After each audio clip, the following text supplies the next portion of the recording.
राधे राधे प्रिय भक्तों, आज हम कामिका एकादशी व्रत कथा का श्रवण करेंगे। अर्जुन ने कहा, हे प्रभु, मैंने आषाढ़ मास के शुक्ल पक्ष की देवशयनी एकादशी का सविस्तार वर्णन सुना। अब आप मुझे श्रावण मास के कृष्ण पक्ष की एकादशी की कथा सुनाने की कृपा करें। इस एकादशी का क्या नाम है, इसकी विधि क्या है, इसमें किस देवता का पूजन होता है, इसका उपवास करने से मनुष्य को किस फल की प्राप्ति होती है। भगवान श्री कृष्ण ने कहा, हे श्रेष्ठ धनुर्धर, मैं श्रावण मास की पवित्र एकादशी की कथा सुनाता हूँ। ध्यानपूर्वक श्रवण करो। एक बार एकादशी की पावन कथा को भीष्म पितामह ने लोक हित के लिए नारद जी से कहा था। इस समय नारद जी ने कहा, हे पितामह, आज मेरी श्रावण के कृष्ण पक्ष की एकादशी की कथा सुनने की इच्छा है, अतः आप इस एकादशी की व्रत कथा विधानपूर्वक सुनाइए। नारद जी की इच्छा को सुनकर पितामह भीष्म ने कहा, हे नारद जी, आपने बहुत ही सुंदर प्रस्ताव किया है। अब आप बहुत ध्यानपूर्वक इसका श्रवण करें। श्रावण मास के कृष्ण पक्ष की एकादशी का नाम कामिका है। इस एकादशी की कथा सुनने मात्र से ही यज्ञोपवित्र यज्ञ के फल की प्राप्ति होती है। कामिका एकादशी के उपवास में शंख चक्र गदाधारी भगवान विष्णु का पूजन होता है। जो मनुष्य इस एकादशी को धूप दीप नैवेद्य आदि से भगवान विष्णु का पूजन करते हैं, उन्हें भगवान विष्णु गंगा स्नान के फल से भी उत्तम फल की प्राप्ति कराते हैं। सूर्य ग्रहण और चंद्र ग्रहण के केदार और कुरुक्षेत्र में स्नान करने से जिस पुण्य की प्राप्ति होती है, वह पुण्य कामिका एकादशी के दिन भगवान विष्णु की भक्तिपूर्वक पूजा करने से प्राप्त होता है।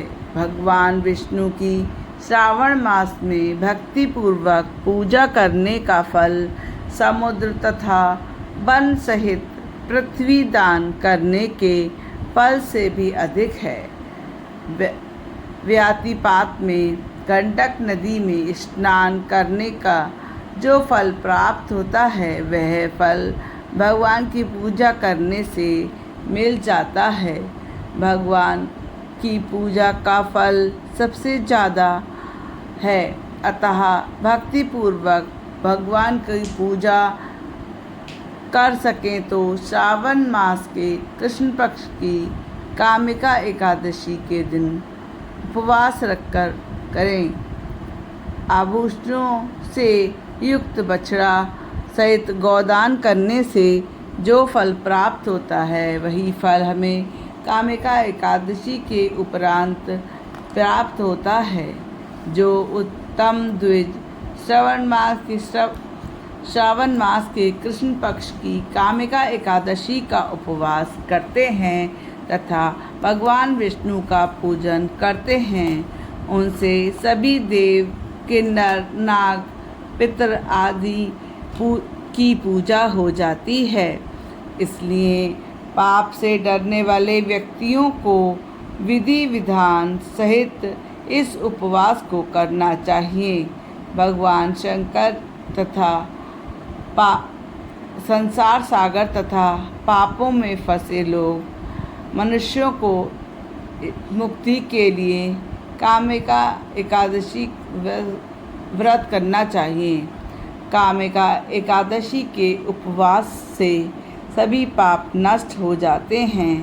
संसार में इससे अधिक पापों को नष्ट करने वाला कोई उपवास नहीं है। हे नारद जी, स्वयं भगवान ने अपने मुख से कहा, मनुष्यों को आध्यात्म विद्या से जो फल प्राप्त होता है उससे अधिक फल कामिका एकादशी का व्रत करने पर मिल जाता है। इस उपवास करने से मनुष्यों को न धर्म के दर्शन होते हैं अपितु ना ही नरक के कष्ट भोगने पड़ते हैं।